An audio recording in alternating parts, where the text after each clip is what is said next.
But in a country with basically no classical tradition, she took raw boys and girls and polished them into superbly trained dancers. For 3 decades, despite every kind of personal struggle, she did it. Now 82, Betty Oliphant has put ballet behind her, but she's still one tough lady, as feisty and formidable as you can get. I don't think I'm as bad as the people who paint me as this dragon lady, but I'm probably not as good as the people who love me dearly paint me.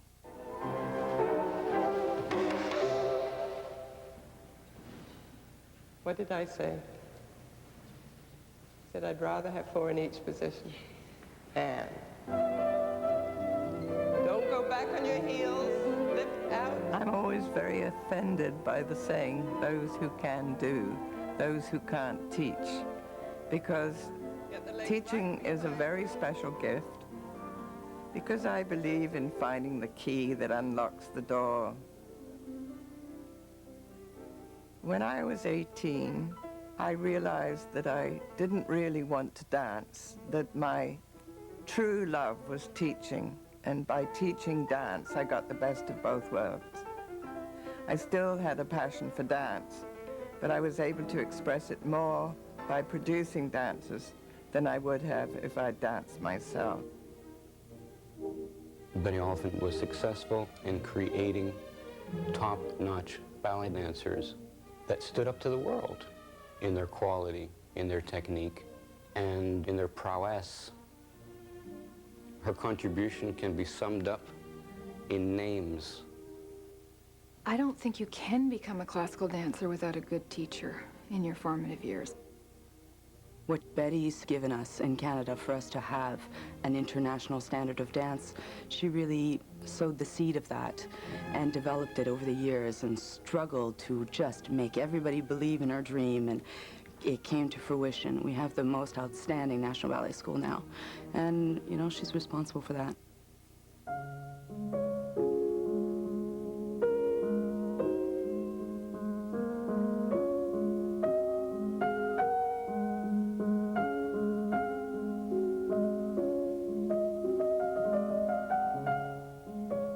Betty Oliphant was born in England, and her early passion for dance evolved from the age of 5, when it was recommended that she take dance lessons to help her regain her strength after her 3rd bout with double pneumonia. My mother thought that it would be terrible if I got keen on ballet because I came from such a snobby family, and to be a dancer meant to be a prostitute in those days. They considered it shocking. So she told the person who was going to teach me, I don't want her to like it too much. I don't want her to enjoy it. I just want her to have the exercise. And then my mother took me to the doctor. My lung was totally clear, and she said, now you can stop ballet. And for the first time in my life, because I was a very obedient child, we all were in those days, I fought like you wouldn't believe. I was so angry. And I said, no, I will not give it up. I'm determined to dance. I had a little trick when I was very tired. My mother was blind. She had 5% of her sight. So I used to use talcum powder on my face. Then I used to get some soot from the fireplace and make black rings under my eyes. And then I would go and tell her that I wasn't feeling well. And she could see how white I was and how pale I was, and she couldn't see that it was powder and soot. So she would say, no, I couldn't go to school. But then I wanted to go to ballet at 4 o'clock, so I had to sort of scrub my face gradually during the day till I looked pretty healthy at 3 o'clock and said, I feel much better now, I'd like to go to my ballet class. And she always fell for it. Betty had many excellent teachers in her formative years. Among them was the flamboyant Russian dancer, Tamara Karsavina. My teacher, Tamara Karsavina, I have very, very happy memories, and I studied with her for 5 years. She was one of the most lovable creatures, and not a bit like some of the temperamental Russian ballerinas that I've met. With her, I learned the difference between an artist and a technician. Although she was never actually her teacher, The prima ballerina who had the most profound influence in Betty's life was the legendary star of the Diaghilev Ballet, Anna Pavlova.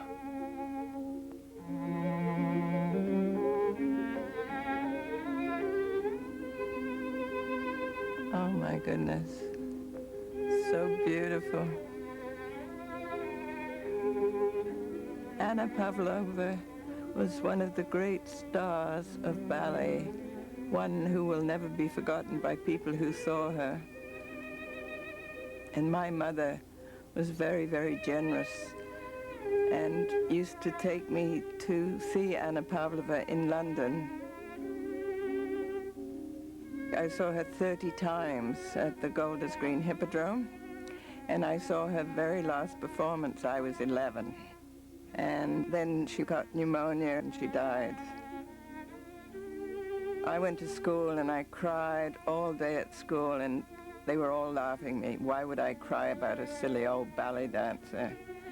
But when she was on the stage and then she left, you couldn't wait for her to come back. It was as if it was empty.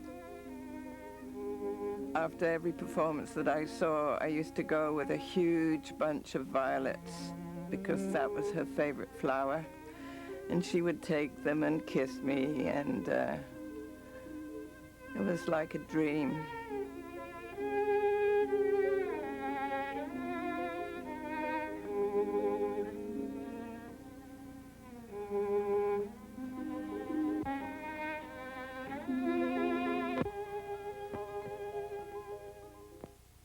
When I was a child, my mother was absolutely wonderful. And then she got very caught up with my career, and she pushed me very hard. In fact, she became a ballet mother. With her mother's determination spurring her on, Betty soon realized her dream of becoming a professional dancer. When she was only 15, Betty began performing in the smart supper clubs along London's glamorous Strand. I used to come home from school, and then I would change to go and dance because the show was at midnight. And I looked very sophisticated. And then I was at school at 9 o'clock the next morning.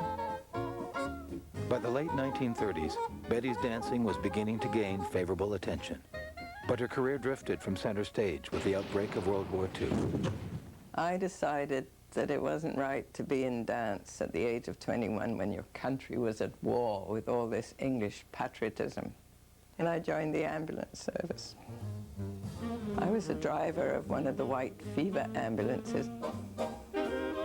As it did with thousands of her contemporaries, the war brought another sudden change in Betty's life. She became a war bride. Frank Russell Grover was my first husband, and he was billeted in our house in London, a dispatch rider from the Canadian Fusiliers. And all my boyfriends were scattered all over the globe. So I suppose I was 23, I was kind of yearning for a boyfriend. So I thought I fell in love with him. But in fact, he was a total rotter and stole everything I had when we first came to Canada. I brought over about $200,000. And he went off one day with the lot. Everything disappeared. That wasn't very pleasant, but if you marry a psychopath, you deserve what you get. All I had was the $5,000 I invested in the house. That's why I started teaching ballet at 50 cents a lesson. Now deserted by her husband, Betty was forced not only to support herself on that 50 cents a lesson, but she also had to provide for her two young daughters, Gail and Carol. The unexpected result that emerged from this struggle was that her own home became the nucleus of the future National Ballet School. 444 Sherburn. That's where I had my house with 2 studios on the main floor, and we lived upstairs. And I had a lot of very talented kids. I had Barbara Malinowski, Vanessa Harwood, Vicki Bertram, Veronica Tennant, and several others. Vanessa's in the middle, and that one's me with my foot. Oh, there you go. You're behind the music. Yes. And I always grumbled about arms being too high. And look at your mine, they're arms. way up here somewhere they should be. We took this all very seriously, but we loved it. As I look back on Betty's training, I see more and more the influence that it had. And I think that anyone who worked with her for many years, like we did, find that incredible influence, her meticulousness for detail, for, making sure everything was taught correctly. Her reasoning with us, she told us why and how to do things. I think the first thing I remember about Betty Oliphant was her voice. I was a pretty terrified 9-year-old, and it took many years not to be afraid to hear her voice down the hall, because it was always, what would she think? Was it good enough? Will she be pleased? There was this desperation to please her. While teaching Veronica and the others downstairs in the studio, upstairs, another family crisis was putting Betty's emotional reserves to the test. At the age of 2, her daughter Carol had developed tuberculosis of the spine and was immobilized in an iron frame for 5 years. She had to endure many delicate operations, one of which left her in a full-body cast. She got mumps when she was in that cast. After the second day, she was crying with the pain of the pressure from the sides of the cast, which was pressing on the swelling of the mumps. So I didn't know what to do, because it was a Friday night and I phoned all the doctors and nobody was available. So I finally decided that I had to take the headpiece off the cast because the pain was intolerable. And I couldn't find anything but a 2-sided razor blade. So I started hacking away at the cast. It took 4 hours, and she was relieved immediately. A doctor told me that Carol had suffered more pain in her 6 years than any adult would ever be expected to suffer in their lifetime. And that really clutched at my heart. My sister was so ill, and my mom couldn't have done it without my grandmother looking after my sister. She needed somebody at home, trained. My grandma had a medical background. When Carol came along and became ill, somehow all my mother's love for me got transferred to my little daughter. And there was nothing I could do about it, because my mother was wonderful to her, and she needed very careful nursing. She was on her back for 5 years. So I had to tolerate living with my mother, who treated my other daughter, Gail, very badly. And it was so miserable for me, but until Carol was up and walking, there was nothing I could do about it. The struggle that began over Carol's welfare was the beginning of the end of the once close relationship between Betty and her mother. Things deteriorated rapidly, and wounds were opened that were never to heal. I decided that my mother was ruining my life and the children's. So I just told her that it was important for me to live alone with the children. And I wanted her to buy her own house, and we would live separately, and she never forgave me for that. This is a terrible thing to say, but when my mother died, I was totally euphoric. I'd been through such hell with her. And after the funeral, everybody was telling me how brave I was to work when my mother had just died, and I felt so terribly guilty, because my heart was singing inside me at the relief of the end of this really terrible relationship. Emotionally conflicted by the loss of her relationship with her mother, Betty became driven in the pursuit of her dream of creating not just a small school for a few dancers in Toronto, but a truly national ballet school. A significant step in that direction occurred with the arrival of Celia Franca in Canada. In 1951, Celia Franca, an established star in London's Sadler's Wells Ballet, was persuaded to come to Canada to form the National Ballet Company. In a country without any strong tradition in classical dance, the problems that faced her were daunting.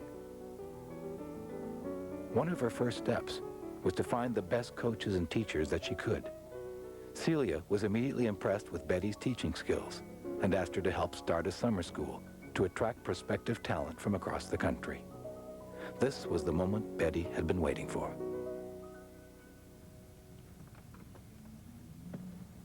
wow. I remember coming here in 1951. Celia Franca had asked me to help her with the first National Ballet Summer School. So I had to give up my own and join her, and I did that with great joy. But the place was nothing like this. It was grungy, there were rats and there were mice, and we had to fumigate the place before we could use it, because in the winter it was used as a shelter for homeless men, and so it had to be cleaned up for us.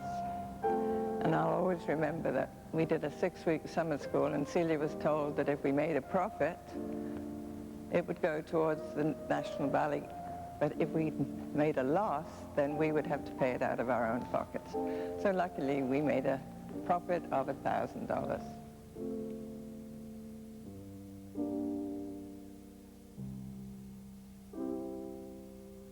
Both Celia Franca and Betty Oliphant, when she came into the picture, were agreed that in ideal circumstances, you'd start with a school and you'd train first before you began a company. They didn't have the luxury of that kind of orderly procedure, and so they were catapulted into starting a company, running a school, and putting on performances at the same time.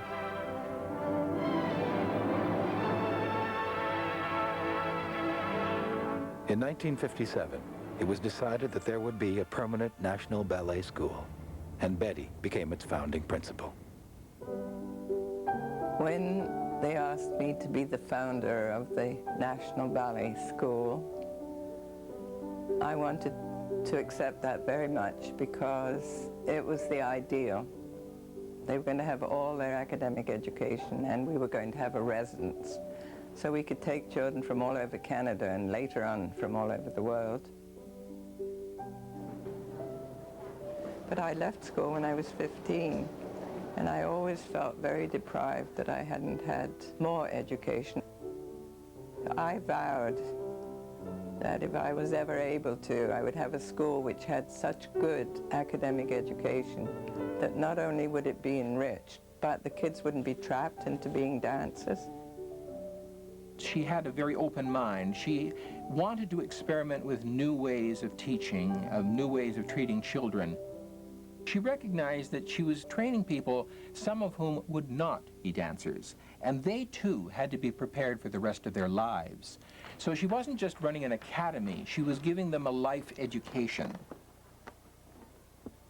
From my generation on, it was possible for people to study seriously, train with Betty Oliphant, learn how to become superb classical dancers, and at the same time receive a really good academic education, and for that I'm very grateful.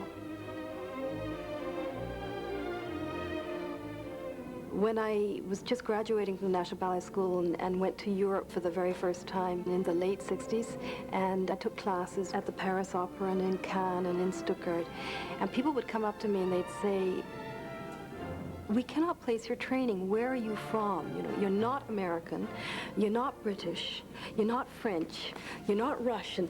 You know, where were you trained?" There's a purity and a classicism to your training. And I said, "I'm from Canada." And they'd say, "Ah, Betty Oliphant."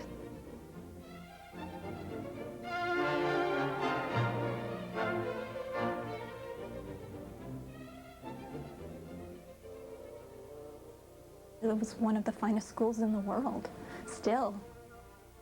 She developed techniques of training dancers that are as good as anywhere. In Canada, we were a place that had no tradition of this.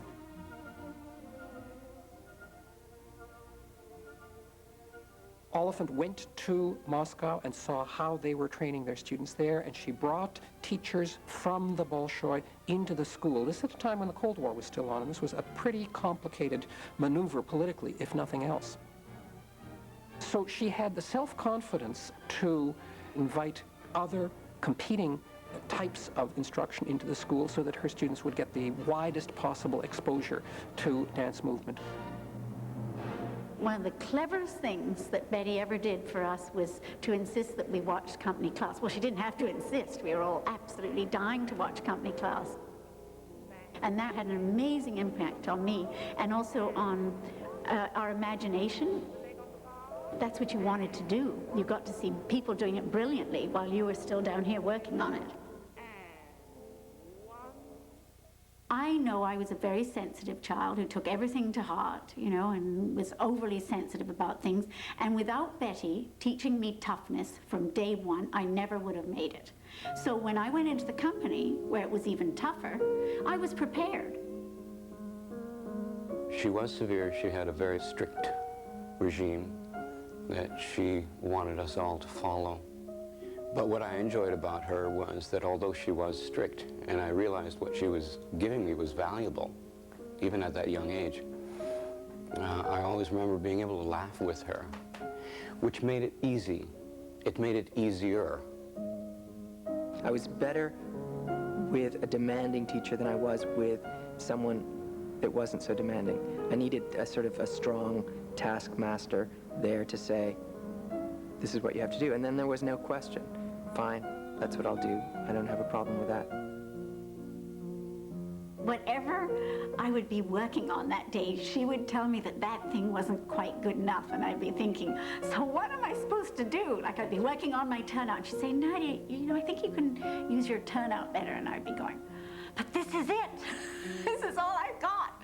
Yeah, they used to say things like that. That was sort of the psychology to get you to push a little bit further. I think there were a lot of sad little faces. I think we were much too hard on ourselves, and I think it doesn't make you a better artist because you're constantly thinking that nothing is right, so you're not working with anything that's good, and you're not developing anything that could be even better. So my days, as I remember, were far too strict, far too strict. Many of the students were scared of me until they got to know me. And I don't say that I'm not able to inspire fear, but maybe intimidated is a better word than afraid of me. And you have to remember that I held their future in my hands.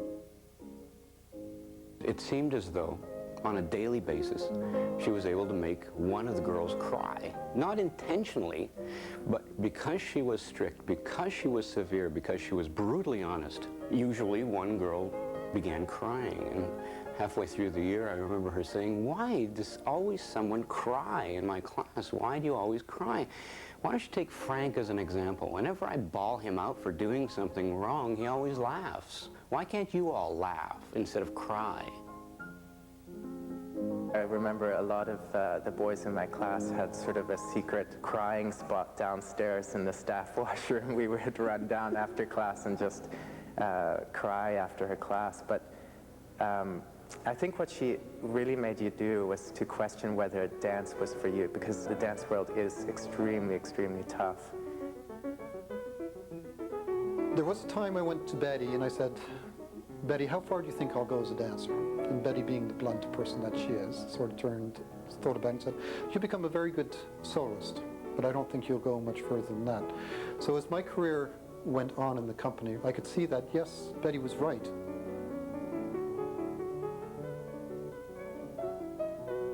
I think Betty was incredibly tough. I think that her standards were very, very high, and she didn't settle for not your best effort or not good enough or what you could do tomorrow. She wanted to see it today. I've thought about this for many, many years, and Betty she was my teacher. She was sort of like my mother, and she brought us up, and she sort of sent us off into the world. Celia was the person that she sent us off into the world to. Celia Franker and I had a very, very close relationship for many years, and my children called her Auntie Celia, and they were very fond of her. And I had so much respect and admiration for her, both as an artistic director and as a performer. Their initial friendship was based very much on a recognized need to come together in an alliance in order to get the company going, then to get the school going, and to keep ballet alive in Canada. I think these two women felt very much that the burden of continuing the art form rested on their shoulders. Over the years, Betty and Celia poured all their energies into pushing the company and the school to new and greater heights. In 1972, a singular opportunity presented itself in the person of Rudolf Nureyev, the greatest dancer of his era. After searching the world for a company to produce his version of Sleeping Beauty, he selected the National Ballet of Canada, based on its reputation for finely trained dancers. It was a major turning point for the company. The great advantage artistically was that they would work with not only the biggest name in ballet, but also with one of the greatest dancers of the period who would work on a daily, intimate level with the dancers of the company and transmit his standards, his training, his beliefs to them. When someone comes along like Rudolf Nureyev, you can't take from him fully unless you have the backing from previous times and previous people. So we were ready for Rudy when he came along, and he made everything exaggerated and exciting. Wasn't it? Yes, that's true. Rudolph took me, you know, at a time when I was very young and very inexperienced, and he went out of his way to explain things to me, to show things to me, to help me explore my own abilities further than I could have done by myself. And we go, then we go. Despite the advantages of working with a star as great as Nureyev, Celia was not without her reservations. Franca knew that there were an awful lot of disadvantages to hitching your star to Nureyev in this way. Chief among them that Nureyev had complete control, including financial control, de facto, and that the company would have no choice but to do what Nureyev told it to do. Franca believed that any sacrifice was worth it. It was a huge frustration to her to see this through. She had to take the back seat an awful lot of times in order to let it happen. Celia didn't get along well with Nureyev at all, because they were both very difficult. And he didn't mind speaking his mind, and most people were very intimidated by Celia. So he would tell her how he felt, and she didn't like to hear that. So in the end, they weren't talking at all. I think the big breakthrough for the company internationally was its tours with Rudolf Nureyev. They were controversial. At one point, I accused the company of being the parsley round the salmon of Rudolf Nureyev. And it was very much his show when he did Sleeping Beauty.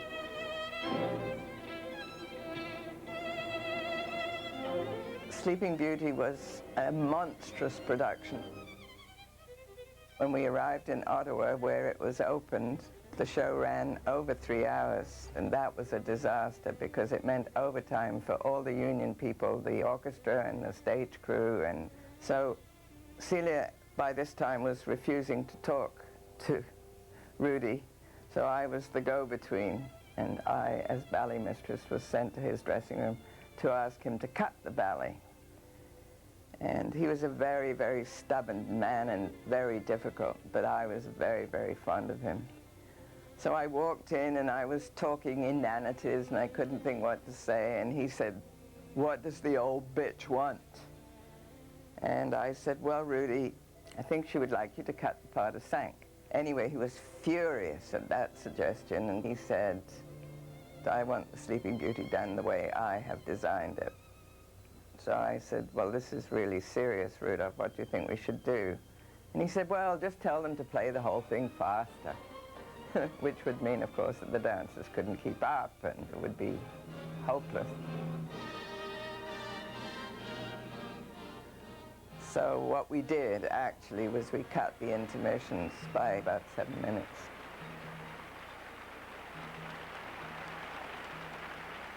Rudy was a very hard taskmaster. He was hard on himself and he was hard on other people, but you learnt from what he wanted. He was like Betty and Celia. He was a visionary. He had a vision and he never wavered from the vision, and some ways it didn't matter how he got there or what he was like. He was a very rude, abrupt, angry person.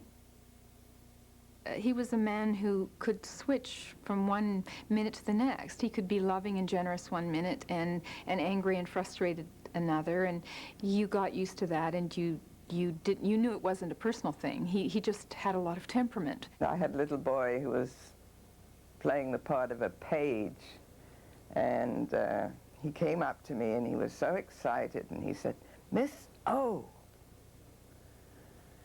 Mr. Nureyev spoke to me on stage. And I said, oh, that's wonderful. Was he nice? And he said, well, he told me to f*** off. So I laughed and patted him on the back and congratulated him for having Mr. Nureyev speak to him. There was a second Russian defector who had a profound and enduring impact on the company, Mikhail Baryshnikov.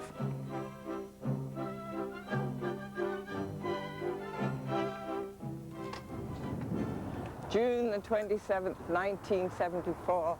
I'll never forget that night. There was so much tension, and we knew that Misha Baryshnikov was going to defect from the USSR.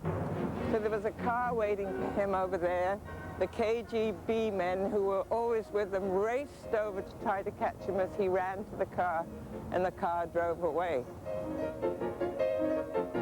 I don't think anybody expected quite the explosion to follow that did Baryshnikov's defection. In the days preceding it, it was widely known within the ranks of the National Ballet that he had planned to do this. We all knew the story of Rudolf Nureyev. This was our defection. It happened in Toronto.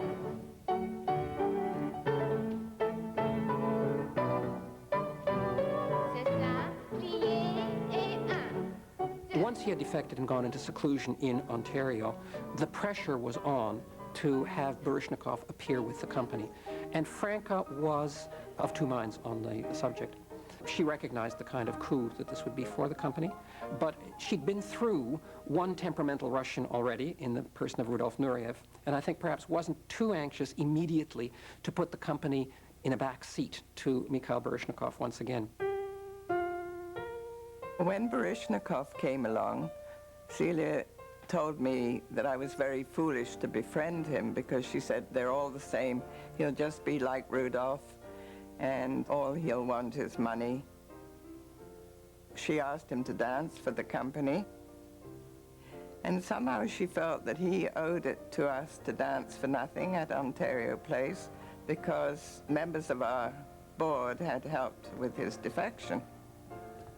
He asked for a fee of $2,000, so she said to me with great glee, there you are, Betty, I told you all he cared about was money. And I said, well, I don't think so. When he got that fee, he immediately turned it over to the National Ballet School. He wasn't being a tough guy, but they misread him. Betty didn't.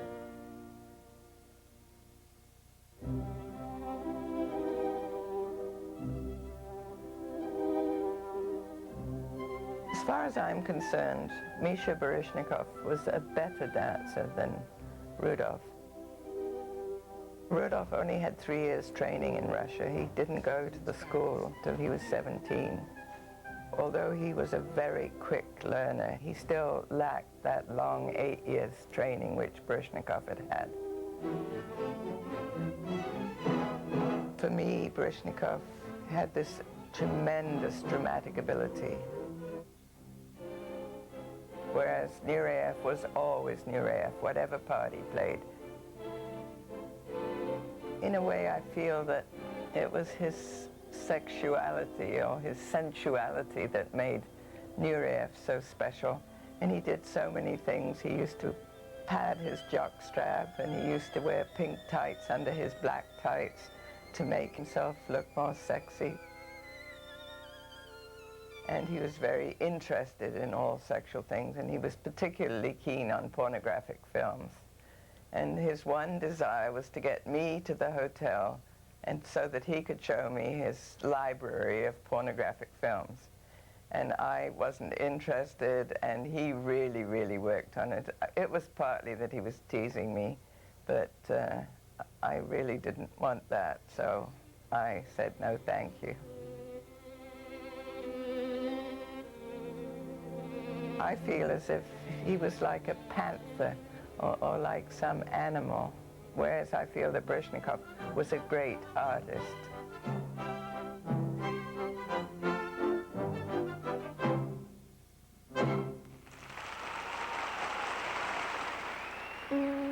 The Baryshnikov and Nureyev incidents served to highlight a growing friction that was beginning to develop between the two women. The central dispute revolved around Celia's increasingly dictatorial control over the company. Celia Franca was subject to a lot of controversy for the way in which she organized and administered the company. It was considered to be, even then, highly authoritarian, some called it autocratic. She had to be in charge of every aspect of the entire operation. And today, her style would probably not be accepted at all. Once Betty Oliphant was in charge of the school, where she really was an artistic director in her own right.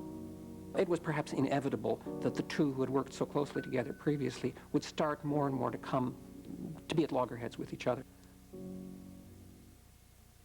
I had gradually begun to lose faith in Celia as an artistic director. The way she treated the dancers, because by this time there were good dancers coming from the school, and they were much more mature people, and she still wouldn't allow them to have a voice. But it was that kind of behavior on her part that everybody was a child and that she could push people around. Celia was quite formidable. She was extremely strict. She ran a tight ship. You know, it was an era. Things are not done quite the same way now, and we were all quite afraid of her. I have been told, you know, by dancers who are still extremely fond of me and who worked for me for years, I'm told that I was very cruel. Well, if that's true, then I think I can only say, in my defense, that it was necessary to be cruel. The board of directors finally felt it was necessary to dilute Celia Franca's absolute control and appointed Betty as the associate artistic director of the company. This was, in part, I think, to satisfy the board, to give the board the assurance that there was somebody who was going to be riding herd on Franca and keeping the company within certain limits. It was also very legitimately and very importantly an attempt to share the burden a little bit. But this new arrangement certainly did nothing to improve the deteriorating relationship between the two women, and Betty once again sensed the echoes of the past. I realized that Celia had been in many ways my mother and had sort of belittled me and put me down on many occasions. She was so bitchy, and it was so upsetting for me. I didn't have an awful lot of confidence in those days, and she could sort of make me feel like nothing on earth. And when I didn't let her get away with that, things changed. She didn't like it. The friendship between Franca and Oliphant, which I think was a very genuine friendship, came spectacularly apart somewhere in the 70s. It flourished in the days when they were building something and building it together and had the excitement of seeing it progress. I can only hypothesize here, but I think as the pressures became greater, inevitably the relationship started to fray a little bit. My take on the Betty and Celia relationship is that it was amazing it lasted for as long as it did. Here were two very powerful figures. I mean, I'm afraid an image of sort of the T-Rex and the Brontosaurus was coming into my mind. I don't mean that they were dinosaurs. I meant that they were very powerful, difficult ladies, worthwhile, but difficult. You wouldn't want to turn your back on either of them. So it's not surprising that they fell out. What was surprising was that they could keep the act going for as long as they did. In around 1974, Franca decided that the time had come for her to step down. At this point, whatever may have been simmering between Betty Oliphant and Celia Franca in the past, at this point it came to the boil. It was always a difficult question of who would succeed Celia Franca. She was, after all, the founder, the founding artistic director. So who is the right person? Well, she wanted someone in whom she had confidence, and she knew, and she nominated David Haber. And it was a real problem for many people because, although he was acknowledged to be an extremely able administrator and manager, he'd never danced. He was not essentially a ballet person. I thought that it was impossible for me to stay as the associate director. And I decided that I would make an issue of David Haber's appointment and that I would resign. I still think on that issue, Betty was right. Betty was more right than wrong, and Celia was more wrong than right. Poor David Haber was just the shuttlecock going between these two Amazons. On the night of the 25th anniversary of the company, I sort of knew that I was going to get my comeuppance. So I was expecting something to happen, but not really what happened. I remember a tribute evening to Celia at O'Keeffe in her honor. I don't know whether she did it on purpose or not, but she would introduce each person that she wanted to thank, not by their name, but by the amazing contributions they had made. So she told the name till the end. And each time, it seemed to the friends of Betty, any description that she made could have been Betty. And each time it was someone else until she came to the end, and then she was through, and there was no mention of Betty the entire evening, and Betty was in tears, and it was all sort of grotesque and a sort of detail in the deteriorating relationship between the two women.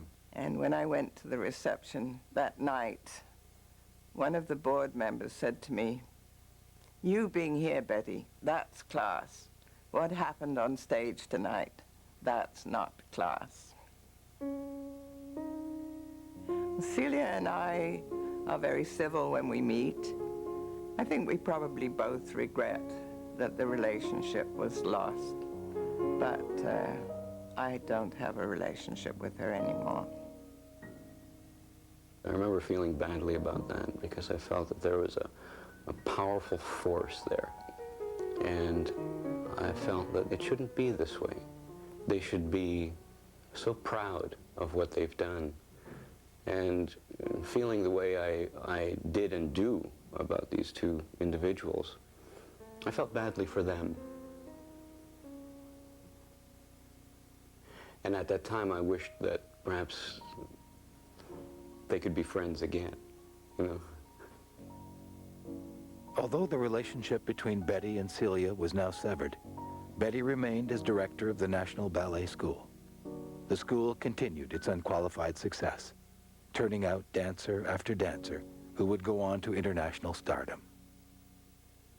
But on the private side, the combination of professional strains and personal struggles were finally taking their toll, and she began a steep slide into a long and severe depression. I drank an awful lot when I was depressed, and I didn't care what happened. I didn't care what happened to my family. I didn't care what happened to my friends. I caused them all an awful lot of trouble. It was so wonderful not caring because I'd been responsible all my life. When Betty came to see me as a patient, she didn't know much about feelings because she had always been taught stiff upper lip. She learned that at her mother's knee. That was reinforced in the ballet world. That child in you had never been attended to sufficiently to let you say, "I need something, give me something." You couldn't say that. Betty was only difficult and worrisome in one single way, and that is I didn't want her to harm herself. When I took overdoses and you used to come and visit me, if I was brought to the emergency here, you'd come downstairs, and I sort of thought you should do a great big caring mother loving thing, but you were very practical and sort of told me to go home and get a cab, and I felt like death, and I sort of thought, I know it's for my own good, but I wish he'd make a little bit more fuss about me when I do these things.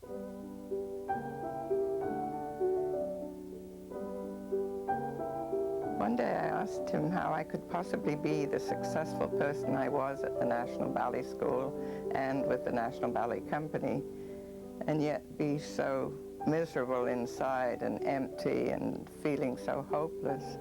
And he explained to me that I really only had a good self-image in one area of my life, and that was as a teacher. When I finished psychotherapy, I had 10 of the happiest years of my life. Mostly, I think my teaching benefited from the changes in me, and I think I mellowed quite a bit and started looking at the pupils much more as individuals. I just was far more understanding of other people and, of course, of myself. When she herself became involved in psychoanalysis, she became very concerned with the mental health of the dance students, and she developed some very strong programs in the school in order to try to give the young student a grounding in reality as well as a grounding in dance.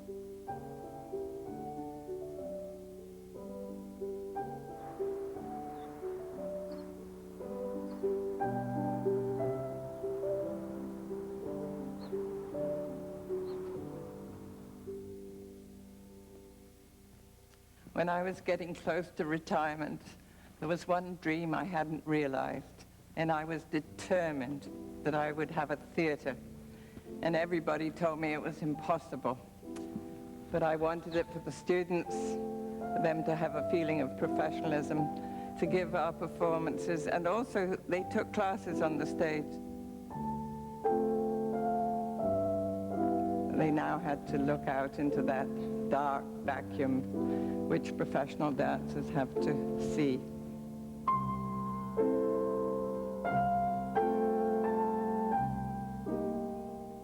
The opening celebrations of the theater lasted a week, and on the last night we had a big gala. And I was standing on stage, and I was waiting for all the students from the school to come in behind me, but there was a long pause, and I got very nervous. And finally I heard shuffling behind me, and I turned around, and instead of the children from the school, although they were there too, there were all the dancers from the ballet company who had been through the school, Karen Kane, Rex Harrington, Veronica Tennant, and they were all dressed in their school uniform. I was so moved. In 1989, 1 year after the opening of the theater, and after 32 years as director of the National Ballet School, Betty decided it was time to retire. It was not an easy decision to make. I feel very nostalgic being back at the school, but it was very difficult when I first left. And I thought I was going to have another depression because I felt lost without teaching, and I loved the children so much. However, I decided to write a book, and that sort of made the break okay for me. Hi, I'm Vicki Bertram. I know I'm quite old now, but I was 6. I was 6 when I started with 6 years old when I first taught you. I know, and I'm still dancing. I hope you enjoy the book. Sometimes I'm a little bit naughty.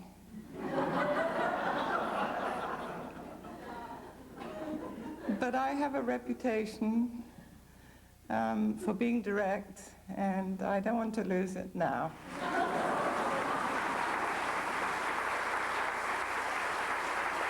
I've read dance books ever since I can remember, and I've had it. I'd rather read good detective stories or autobiographies or something. I've had dance up to here.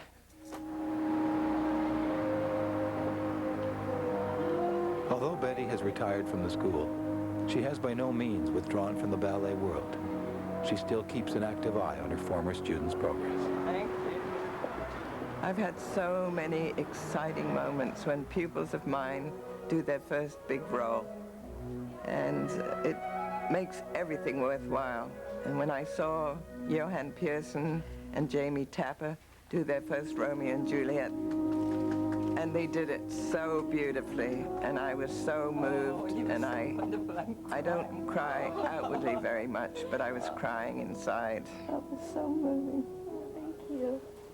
It's really, really special for us to have her come and watch shows and come backstage and, you know, tell us how proud she is. And it sort of makes me feel like a little boy again, you know, and it really feels good in the heart. Give me my love. Okay. To us, she was always just this wonderful, powerful, opinionated woman who started it all in terms of the National Ballet School and fought really hard to get the school and to turn out dancers who are world class. And so I was kind of scared of her, still am kind of scared of her.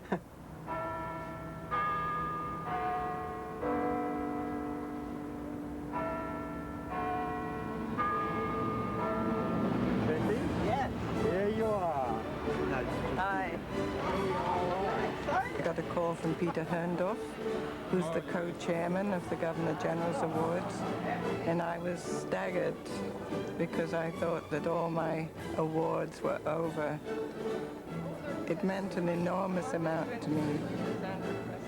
The co-founder of the National Ballet School, Miss Betty Oliphant. Would you please welcome?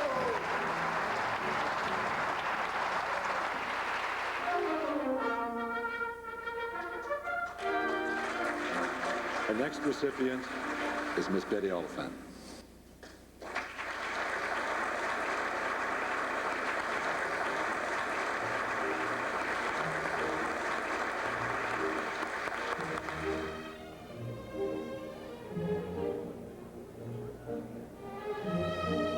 The first image that comes to my mind is the tenacity and the courage and the love that Betty Oliphant had in making that school come together.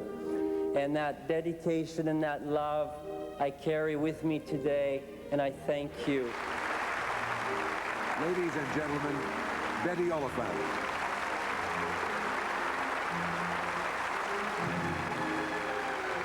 Betty's contribution to dance in Canada can be seen in the human forms that are portraying ballet, the art form of ballet. Even though she was a head figure and the director, she still spent so much time on a human level with me and with so many of us. And just a beautiful, beautiful, special lady. You know, she was a very formidable force, and she's been a survivor, and she came from a time where she had to survive, I think. So that is in her person and in her being. And I think, you know, she created a lot of very strong individuals. I'm only the dancer I could have been because I was trained by Betty Oliphant. And I'm the kind of person I am because I was trained by Betty Oliphant. Thank you very much. I'm going to take a couple more. To me, the success of the graduates puts the light to some of the darkest stories that were about her. But she's a very, very strong personality, Miss O. I know all about her troubles and her private life, but her achievement remains monumental, and she seems to me one of the fascinating people of the world, one of the most interesting people I ever met. Very complicated, but incredibly worthwhile. I said it's my swan song. I've had it now. No. Oh, yes.